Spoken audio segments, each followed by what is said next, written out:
A mística satânica das religiões afro. Nossa nação recebeu nos tempos de 1530 até 1850, milhões de escravos de origem africana. Traziam em sua bagagem cultural crenças animistas que deram origem a várias religiões. O candomblé, a umbanda, a macumba, são nomes bem conhecidos por todos os brasileiros. Houve um sincretismo com o catolicismo e com o animismo dos indígenas e desta forma, as expressões de religiosidade africana vieram a adquirir aqui tonalidades próprias. Qual a origem destas práticas, tão espalhada entre o povo brasileiro? A África Ocidental foi o solo de onde nasceram e vindo para o Brasil, encontraram aqui um ambiente propício para desenvolverem-se. As nações sudanesas e os bantus tinham opiniões religiosas muito semelhantes. Com os escravos vieram seus costumes, seus rituais, seu simbolismo, seu folclore. As religiões africanas, em sua base estrutural, constituem-se dos seguintes elementos. 1. Fé em Deus, entendido como força geradora de tudo que existe, divindades e espíritos. 2. Culto dos ancestrais. 3. As práticas da magia e da medicina. Os cultos africanos não eram totalmente fetichistas em sua natureza. O fetiche é uma figura modelada de barro, pedra ou madeira, representando animal ou objeto ao qual se atribui poder especial. Também não eram totalmente naturalistas, culto à natureza, ou somente animista, culto às almas. Ele é acima de tudo ancestrista, cultuando os antepassados, que são seus mortos, seus antigos heróis ou almas desencarnadas. Apesar de tudo, segundo os estudiosos, o africano reconhece um Criador de todas as coisas. Caracteriza-se portanto uma religião tradicional negra africana como aquela que crê em uma força suprema que gerou a tudo que existe e logo abaixo são cultuados as forças da natureza e os espíritos dos antepassados. Principalmente entre os povos bantus, o maior bem da existência é a força vital, o axé, podendo ser esta aumentada, diminuída ou transferida para outro ser, com a morte. Possui o universo dois lugares distintos, um aqui e agora com os seres vivos, outro além, com as forças da natureza e os espíritos dos antepassados. Dá-se um nome de eixo ao elemento que dinamicamente proporciona a comunicação entre esses dois planos. Só através dele é que se proporciona a comunicação com os orixás. Estas divindades secundárias, os orixás, funcionam então como as entidades que recebem o culto de seus devotos. Para os africanos, o Lorum, segundo a cosmogonia dos Iorubás, é o Deus Céu ou Deus Natureza.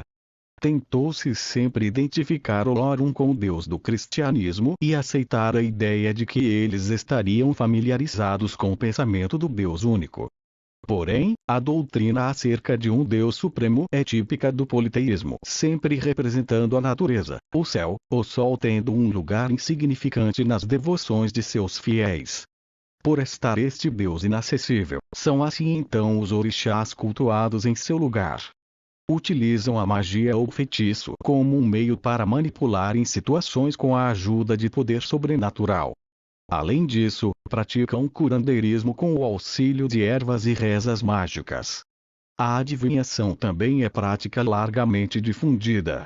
E nos terreiros, invocam os orixás, os umbandistas, no entanto, acham que os orixás são poderosos demais para serem facilmente chamados à terra. Por esta razão, eles invocam espíritos desencarnados e espíritos menores para os ajudarem, ou seja, os caboclos ou espíritos de índios, pretos velhos e espíritos de escravas, consideradas por eles ricas em sabedoria, sabedoria esta merecida, segundo eles, por causa de uma vida de grandes sofrimentos, através de música e danças, e são assim os praticantes incorporados por estas citadas entidades. Em resumo, a religiosidade trazida da África a bordo dos navios negreiros e que misturou de forma consistente com o catolicismo medieval português, o espiritismo de origem europeia e as crenças indígenas, produziu uma religiosidade reencarnacionista, panteísta, fetichista, mitológica e politeísta. Reencarnacionista, porque aceita, entre outras teorias do espiritismo, a da reencarnação ou transmigração de almas. Panteísta, porque crê em Deus como sendo a energia cósmica presente em todo o universo. Fetichista, porque se baseia na adoração de fetiches da África. Mitológica, porque crê em entidades da mitologia. Politeísta, porque crê em várias entidades consideradas deuses, que são os orixás. O que concluímos disso, como seguidores de Jesus Cristo? Aquilo que largamente as escrituras do Antigo e Novo Testamento declaram sobre o tipo de adoração dos pagãos. Deus condena todas estas práticas taxativamente. Os povos que habitavam Canaã antes da chegada dos israelitas, praticavam largamente muitas das práticas citadas há pouco. A adoração dos elementos da natureza é condenada em Deuteronômio 4:19. Os materiais que confeccionam, os fetiches, bem como qualquer imagem, são os israelitas recomendados para que não introduzissem em sua casa, pois eram amaldiçoados. Deuteronômio 7:25, 26. A mutilação do corpo, prática que os cananitas faziam e semelhantemente fazem os praticantes das religiões afro, também é condenada em Levítico 19:28 e DT 14:1. Adivinhos e feiticeiros seriam mortos se fossem encontrados entre o povo de Deus, e os que os procurassem ficariam imundos. Levítico 19:31, 26, 27. Deuteronômio 18, 9, 14. Os abomináveis sacrifícios que fazem, eles fazem aos demônios, como claramente adverte a palavra de Deus. Levítico 17, 7. Deuteronômio 32, 17. 1:10, 20, 21. No que tange à reencarnação, miseravelmente acreditam que viverão uma outra vida, quando a Bíblia diz que aos homens está ordenado morrerem uma vez, vindo depois disso o juízo. Hebreus 9:27. Mas, se fôssemos citar somente uma única passagem, eu citaria Apocalipse 21:8. Mas, quanto aos tímidos, e aos incrédulos, e aos abomináveis, e aos homicidas, e aos fornicadores, e aos feiticeiros, e aos idólatras e a todos os mentirosos, a sua parte será no lago que arde com fogo e enxofre. O que é a segunda morte? Toda abominação, feitiçaria, idolatria e mentiras praticadas pelos religiosos afro será condenada ao lago de fogo. Deus ainda espera com amor que eles se convertam deste misticismo de origem diabólica. A Igreja do Senhor deve continuar, com muita unção e sabedoria, evangelizá-los, porque há poder no sangue de Jesus Cristo para libertá-los de todas as correntes satânicas em que estão envolvidos.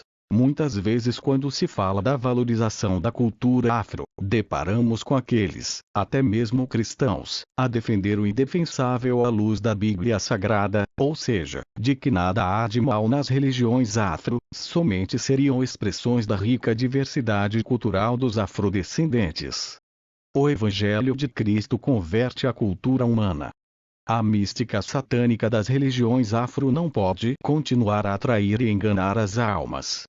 Vamos resgatar a cultura afro com os valores do verdadeiro evangelho que liberta e resgata do cativeiro do pecado e da corrupção e da adoração de demônios. Podemos, como igreja, fazer isto, com respeito pelas pessoas e muito amor. Então convido você a orar e pensar sobre isto a partir de hoje. Amém.